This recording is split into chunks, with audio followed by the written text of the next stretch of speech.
So the earliest history here began here with this ford on the river, and this ford was guarded by the local family called the McGarrity's. So you'll see in the village when you come in and out here, it says Castlecoote, but below it will say Ballyvicarity. So McGarrity guarded this ford, and Finnerty guarded the one down in Dunaman. So these were the one family, Finnerty and McGarrity. Okay. And these were the two major crossings, because people had no way going from west to east at that time. You know, I mean, if you think about it, there were no bridges. So it was a low crossing point on the river. And I think the easiest explanation I always make is if you look at westerns, you see them coming on carriages and they go up along the river till they find a low crossing point, and there they would be told. Low crossing points were also a strategic point, and where all the bridges were built, really, because you have access to the river bed fairly quickly. And here we see here in front of us the ruins of the bridge. Now, after McGarrity's then came Malby. He was Governor of Connaught, and he refortified this, built these towers, and he also was involved in the Roscommon Castle. And after 1601, after Kinsale, which was a major turning point in our history, Coote was granted it because of his victories at Kinsale. He was a major general in the army and big strategic planner, and as I say, his reward for his victories were land. And he decided to pick here because O'Connor was not far from him here. Hugh O'Connor, Red Hugh O'Connor, just back here in Ballintubber, which is behind us here. So he was showing them they had landed, okay? Because all the land went right back here to Warden, and this was his plan. He refortified it, and as we come along here now, we'll see this is what's just left of the original bridge, the ruins of the original bridge here. And that area across, which we're going to directly go to now, is known as Bridgetown, okay? Do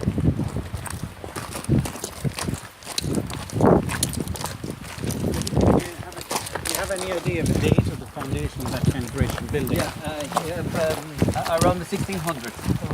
Yeah, 1620 we think it was built. Coote built it. I will let her up.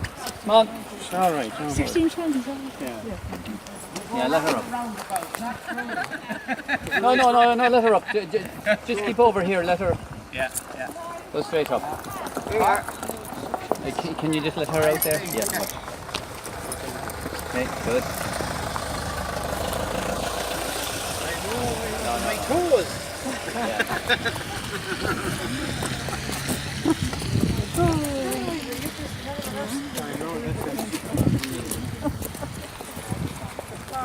Crossable in the winter Amount time. of waters. I don't think I was ever here when I've seen enough water. Now, this is one of the highest points on the River Suck. Is that the River Suck, Yeah, I'll just wait for these. Sure. Yeah. And you would have been building up in the big... No, that this fortress? is the floodplain. That's the floodplain. Oh, I see. Yeah, this is the floodplain here. So that's why we had to extend the bridge right in over. Right. The original bridge would have stretched though. Oh, the whole way, a little bit at the So it beginning. landed over here, this side. Okay. And this area over here is known as Bridgetown. Okay? Yeah. Now, this was all flax-grown area all around here. So, so this mill drove, the river drove a mill wheel. We can see here, we can see here we're on the bend on the river here, which is a very beautiful part of the river. A 90-degree bend, and a very unusual feature on the River Suck. The River Suck is one of the fastest flowing rivers in the country, and we're on the highest point here. It is fast flowing this year. Very fast, very powerful river, and one of the main tributaries of the River Shannon, of course. What's the name of the river? Suck. Suck. River Suck. But Antuca is a real name of it. Where have they got the wheel there, you know, to... That was down the village. Oh, it's in the village. Yeah. So this is all flax grown area all around here. We see flax, yeah. Lennon.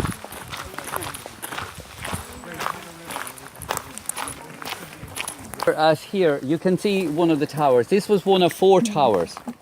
Okay, so they were all linked. All 4 were linked with a high curtain wall. And so these were lookout towers. Now you see, we couldn't see that car until it came up here. So this is the beautiful design of the bridge, the bow on the bridge, which we'll talk about in a few minutes. But this was one of 4 towers. So this guarded the bridge. And you can imagine 400 years ago, if you weren't invited and you were here, you know, you didn't get any further. But you can see the elevation of that. He could see right into Roscommon. In fact, the higher and further we go back, you can see how high it is. Yeah, come on.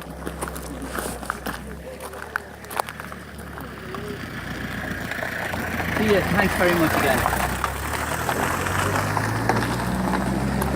You can see the arch on the bridge there, the bow on the bridge. So this is one of the beautiful design features of the bridge. All bridges now today are built straight across. That's the cheapest way, straight across.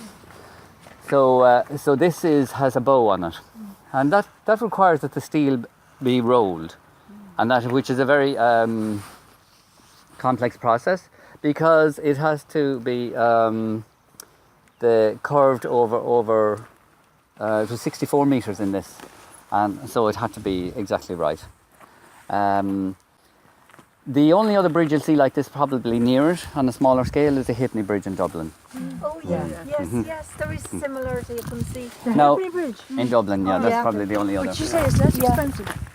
Or more expensive? No. More expensive. Can you not The cheapest way to build a bridge is to go straight across from A to B. When you have to put a bow on, there's nowhere in Ireland that curves the steel, so we had to go abroad. So we had to go abroad to get this, Germany and England, and there's a place in England that rolled it. In actual fact, so this is based on an old design, on the original designs of bridge, which were always arced, and it's based on a design of bridges entering into old estates. In England now, there'd be a few of them, but in Ireland, this is the only estate where a bridge crosses the river. Maybe there might be one on the Liffey for main access like this into the big old house. And this is why this area was known here as Bridgetown. So there's a bridge here 400 years ago. Yeah, and everybody knew the bridge. Now the reason this was built here, or that Coote took here, was because it was location near Athlone. Athlone was the centre of Ireland strategically, and the centre of Ireland administratively at that time. Now I'm going to get Mick talk about. So this was a major garrison. So he kept a couple of hundreds of soldiers here. And Akram is not far from here. It's the Battle of Aughrim. So Michael will just talk a minute or two about Akram and just tell you the time. Akram happened around 1689. But that's when the war started, actually. Yeah. 1689, you know. They had, this was really Aughrim, 1689 to 1692, okay? That 3 to 4 year period. That's the last major engagement of independent Irish forces with foreign allies until you had the rebellion in 1798 when the French came in. Briefly, you know, and inadequately into Ireland. What you had was James II was a king of England. A lot of the nobles and his bureaucrats and all that were very concerned that James was actually secretly a Catholic. His wife was Catholic, and that his agenda was to reverse the Reformation. And they weren't having this. So they invited William of Orange, who was married to James's sister, to come into to England in 1688. And that's what's called the Glorious Revolution. And they brought him in there, but there were conditions that he would not rule as an absolute monarch like James. They wanted a Bill of Rights, which would limit the power of the monarchy, give Parliament more power, give the bureaucrats, etc., more power. James fled to Ireland. He allied, the Irish decided, we'll ally the Irish nationalists, etc., decided that they would ally themselves with James in the hope that he would recover his kingdom, and then he would undo what the Cromwellians had done 45 years earlier with the confiscations. So that's why the Irish nobility and chieftain class went with him. And James was able to get French allies in, okay. So it's called the War of the Two Kings in Ireland, or Cugga Undari in Irish. So what had you got? William of Orange came in here with Dutch troops because he'd come from Holland, and English troops, and on the other side were Irish troops, and French troops. There were a number of battles. We had the siege of Derry, we had the Battle of the Boyne, we had the siege of Limerick, but the big battle was in East Galway, just round Ballinasloe, the Battle of Aughrim. How many people fought at the Battle of Aughrim? 40,000 soldiers. 20,000 on each side. Were pretty evenly matched. Old Bridge would have been what year? Sorry? Old Bridge at the Boyne would have been what? 1691. Yeah. Sorry, 1690. I beg your pardon. Right. Aughrim is the last big battle. 1692. You have 40,000. Athlone has been lost. Ginkel, the commander on the English-Dutch side was a Dutchman, General Ginkel. On the Irish-French side, it was General Sanrout. Okay, so they were both continental commanders. Anyway, Athlone had been lost. The Irish had retreated to Akram. Sanrout had set up at Akram, and he'd adopted a very good position. Ginkel knew he was in trouble when he got there. Anyway, 40,000 involved, 20,000 on each side. Ginkel and the Dutch and English were actually losing the battle. And Sanrout, because he was suspicious of his staff and people leaking his battle plans, had kept all his battle plans more or less to himself. And Sanrout, at a decisive point in the battle, was up on his charger with his sword, and the next thing a cannonball took his head off. And Ginkel spotted, they have the advantage, they're not coming at us. Something wrong. He didn't even know that Sanrout was dead, you know. There's some hesitancy, he said. He decided, I'll send in the cavalry. And he sent in his cavalry, and they mowed down the French and the Irish, and it was absolute slaughter, you know. And what was left of them retreated to Galway, and later on retreated to Limerick. But Aughrim was the biggest battle ever fought in either Britain or Ireland, even in the English Civil War, Culloden, anything like that. Never 40,000. Biggest battle ever fought in Britain or Ireland. That's my little contribution. Very good. Yeah, it is, yeah. And it's very what happened was they went down, they retreated finally to Limerick, the second siege of Limerick. The Treaty of Limerick was signed. How many Irish emigrated to the continent? 40,000. Soldiers with their families went to serve in the armies of France, Spain, That's where Austria. Sarsfield was killed. Austria. They were called the wild geese. Okay, Sarsfield went. He was subsequently killed in France. But and the treaty was signed. In modern times, Limerick was known as Stab City. There's an older name for it, the City of the Broken Treaty, because the treaty that was signed. Now English were completely in control. There were no more Irish military force. The 40,000 were gone, and they were in a position. To break the treaty. That's why in the treaty negotiations, when with Lloyd George and Churchill and Griffith, and Lloyd George said to the Irish delegation, Collins was in it. He said to Arthur Griffith, who led it, he said, "We have a problem with you, Mr. Griffith. How do we know that you will abide by any treaty we sign?" And Griffith said, You've put your finger on the very point. The difference between us and you is when we sign treaties, we observe them." He was echoing Limerick, and Churchill bloody well knew what he was talking about. Do you know what was decided in that Treaty of Limerick, which was not agreed to by the British, which they reneged on? What was decided? What were the terms of the treaty? They didn't include the penal laws in it. They didn't include a provision that a Catholic couldn't own a horse valued at more than £5.